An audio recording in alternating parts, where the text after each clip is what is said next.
अस्मद्गुरुभ्यो नमः। जय श्रीमन नारायण।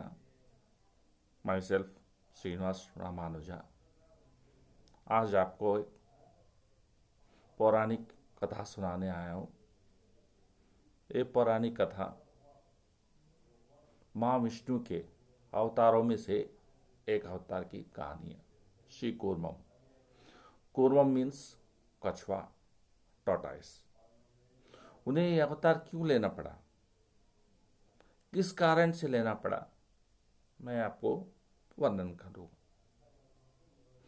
ये मंदिर, ये अवतार उन्होंने आंध्र प्रदेश के श्रीकाकुलम नामक डिस्ट्रिक्ट में ये मंदिर है। ये मंदिर है श्वेत सम्राट करके एक राजा रहा करते थे। सम्राट थे वो, उनके राज में किसी चीज़ की कमी नहीं थी। अच्छे भले राजा थे। वो अपने प्रजा को अपने बच्चों की तरह देखा करते थे।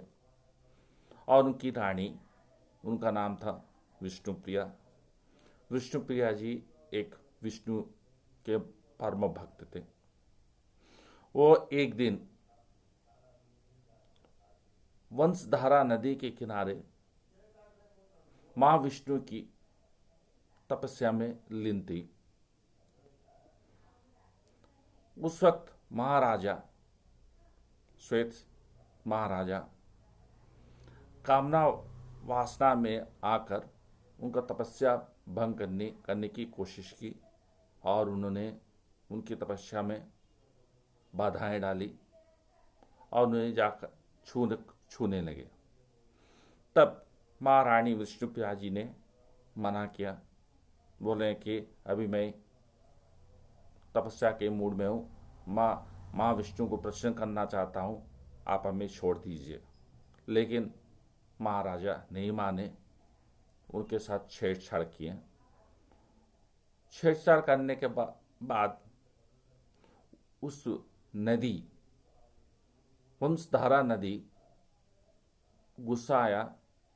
उसमें एक भयंकर लहर उठा और राजा श्वेत को बहाते हुए लेकर एक बड़ी चट्टान के साथ में चट्टान पर पटक दिया। पटकने के बाद कुछ घंटों के बाद उनको होश आया। होश आने के बाद जब वो अपने शरीर को देखते हैं तो उनकी शरीर पूरा घाव से और फोड़ से भर गए और खून से लथपथ हो गए। तब जाकर उन्होंने क्या किया, जब जाकर उनकी आंखें खुली, उन्होंने क्या किया, क्या गलत किया, उनको महसूस हुआ और पश्चाताप हुआ। और पश्चाताप में बहुत रोए, बहुत गिड़गिड़ाए। फिर उन्होंने भी वही नदी के किनारे महाविष्णु के तपस्या में लीन हो गए। कई साल गुजरने के बाद महाविष्णु को उनकी तपस्या, उनकी अटल भक्ति, अटल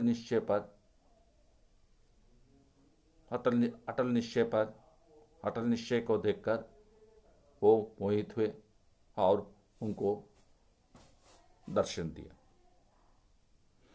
दर्शन देने के बाद उन्होंने अपने सुदर्शन चक्र से, वो भी कछुए के रूप में दर्शन दिया, मानव के रूप में नहीं, कछुए के रूप में दर्शन देकर उसने अपने सुदर्शन चक्र को आदेश दिए कि वहाँ एक छोटी सी तालाब बनाए। और वो तालाब बनाए सुदर्शन चक्र के द्वारा निर्मित हुआ और उस तालाब का नाम श्वेत पुष्करणी के नाम से प्रसिद्ध हुआ। श्वेत पुष्करणी। जब वो राजा को महाविष्णु प्रसन्न हुए और उनसे पूछे कि और उस श्वेत पुष्करणी में उनको 3 बार डुबकी लगाने के हैं। जब राजा 3 बार डुबकी लगाए तो तीसरी बार डुबकी लेते समय जब डुबकी लेकर बाहर निकले तो वो अपनी सुंदरता शरीर पुनः प्राप्त किए उन्होंने। एस्टीज उनका शरीर पहले कैसा था उसे उन्हें प्राप्त हुआ। तब जाकर उस क्षेत्र में महाविष्णु कूर्मावतार के नाम से प्रतिष्ठित हुए। इसी के चलते वहां पर महाविष्णु का मूर्ति नहीं होती है, कछुआ की मूर्ति होती है। तब से जाकर अब तक अभी भी उस कछुए को ही महाविष्णु के नाम से जानते हैं और उस कछुए को पूजते हैं, पूजाते हैं। यही है महाविष्णु की कूर्मावतार का कारण। और उस तरह से उस समय से, पुराने समय से लेकर आज तक श्रीकाकुलम में वो मंदिर श्री कूर्मम के नाम से प्रसिद्ध है। हमारे ख्याल से आपको ये कहानी अच्छी लगी होगी। आज इस हफ्ता यही कहानी के साथ समाप्त करता हूँ। फिर अगले हफ्ते नई पुरानी कहानी के साथ मैं आपके सामने आता हूँ। तब तक के लिए जय श्रीमन नारायण।